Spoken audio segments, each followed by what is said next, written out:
धरती पर जीवन की शुरुआत कैसे हुई और कब हुई?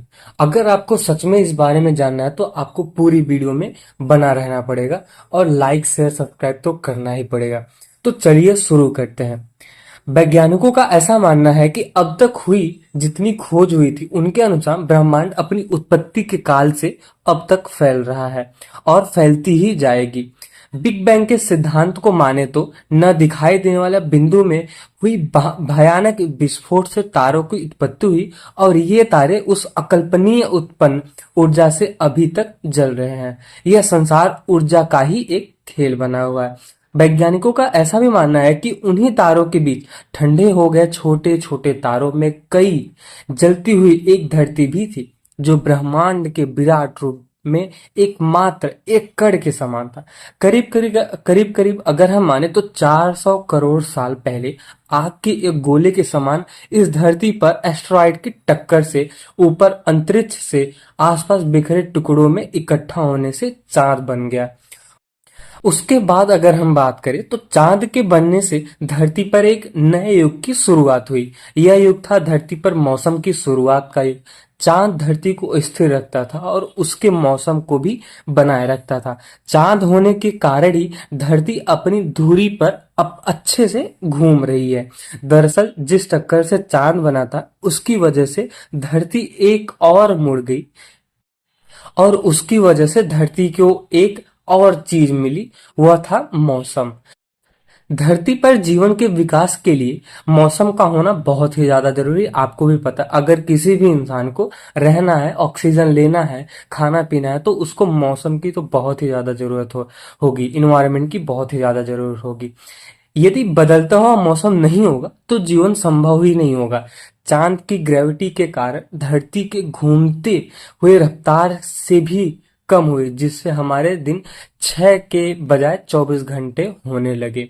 पहले कुछ ऐसा होता था कि ऐसा अभी हमारे पास 24 घंटे मिलते थे, बट हमारे कुछ टाइम साल पहले अगर देखा जाए 100 या 200 साल पहले हमारा जो एक दिन का समय होता था वो लगभग 5 से 6 दिन होता था। बट उसका एक ही रीजन है कि जो अपना धरती है उसका जो एंगल है वो थोड़ा सा झुक गया है, थोड़ा टिल्ट हो गया है।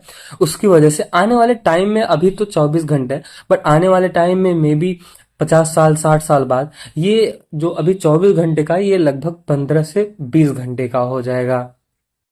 अगर हम बात करें 440 साल पहले, तो धरती पर इतनी ज्यादा गर्मी थी कि तरल पानी रह ही नहीं सकता था, लेकिन वायुमंडल में पानी की भाप रहती थी। कई लाख साल पहले अगर हम देखें, जब धरती ठंडी हुई तो बारिश होने लगी, जिससे तालाब बने, झीलें बनी और फिर महासागर बने, समंदर बने। अगर हम देखें 380 करोड़ साल पहले हमारे पास चांद था, समुद्र भी था, लेकिन वह वैसा नहीं था जैसा कि हम अभी देख रहे हैं और जैसा अभी हमारे पास है, समंदर है, नदी है, तालाब है। इसलिए जीवन की शुरुआत के लिए अभी और वक्त और बदलाव की बहुत ही ज्यादा जरूरत है। 380 करोड़ साल पहले सागर के नीचे एक नई क्रांति हो रही थी। 6 मामूली तो हाइड्रोजन, ऑक्सीजन, कार्बन, नाइट्रोजन, ये सारे मिलकर जीव की रचना कर रहे थे और इस तरह धरती पर चुपचाप जल के भीतर ही, जल के अंदर ही जीवन की शुरुआत होने लगी। सबसे पहले अगर हम बात करें तो बैक्टीरिया के रूप में जीवन शुरू हुआ। बैक्टीरिया तो आपको पता ही होगा, अगर हम कुछ भी खाते हैं, सपोज दही खाते हैं या फिर हम कभी पानी पीते हैं और पानी अगर कुछ देर तक इकट्ठा हो जाए, कुछ टाइम तक, कुछ दिन तक, तो उसमें बैक्टीरिया जम जाता है। या फिर अगर हम दही की बात करें, दही हम खाते हैं, अगर 1 या 2 दिन होता है, अगर हम उसको ध्यान से देखें लेंस के थ्रू, तो हमें पता चलेगा कि बैक्टीरिया एक्चुअली होता क्या है। उसको हम अपने नॉर्मल आंखों से देख ही नहीं सकते। तो अगर हम बात करें सबसे पहले कौन आता, तो बैक्टीरिया ही सबसे पहले आई थी और हम बैक्टीरिया का एक जोड़ है। अगर हम बात करें, यह बात अलग है कि हमने विकास क्रम के लंबे काल के चलते अलग अलग रूप धारण किए। आपको जानकर ये हैरानी होगी कि ये जो बैक्टीरिया थे, ये लंबे समय तक समुद्र का उसी में मतलब रहते थे और करीब 250 साल पहले कुछ खास व्यक्तियों ने कुछ ऐसा महसूस किया कि ऊर्जा का इस्तेमाल जीने के लिए कैसे किया जाए। सोचो, हमसे भी वो एडवांस थे, मतलब कह सकते हैं कि उनको भी पता चला कि ऊर्जा की जरूरत ही होगी अगर उनको जीवन जीना है तो। और ऊर्जा के साथ साथ महसूस करने का अर्थ यह है कि यदि आपको एक बंद कमरे में रख दिया जाए तो आपका ध्यान सबसे पहले उस ओर जाएगा जिस ओर हवा और प्रकाश आ रही है। और इसी प्रकार अगर हम देखें तो जो बैक्टीरिया थे उन्होंने कुछ ऐसा महसूस किया कि ऊर्जा का इस्तेमाल कैसे करते हैं। उनके इस मतलब प्रयास से ऑक्सीजन पैदा हुई और इस तरह ऑक्सीजन ने हमारी पूरी दुनिया में एक नई क्रांति की शुरुआत करी। ऑक्सीजन का होना जीवन के विकास में ईंधन के होने जैसा था। आपको ही पता है कि जब कभी भी हम खाना बनाते हैं, खाना पकाते हो, सबसे इंपॉर्टेंट चीज अगर है तो वो है ईंधन, क्योंकि हम कच्चा चीज कुछ भी नहीं खा सकते। अगर हम खाएंगे भी तो हम ज्यादा दिन नहीं खा सकते। तो इसका मतलब यही है कि जो हमारा ईंधन है वो सबसे इंपॉर्टेंट रोल प्ले करता है। इस ऑक्सीजन के कारण लोहे में जंग लगना स्टार्ट हुआ और जंग लगा तो लोहा महासागर के तलों पर जमा होने लगा। अगर हम बात करें करोड़ों साल बाद यह जंग लगा, लोहे का विशाल ढेर बाहर आया। यही ठोस चट्टानों के रूप में हमें मिला। जो पर्वत पहाड़ मिलते हैं वो इसके थ्रू मिला।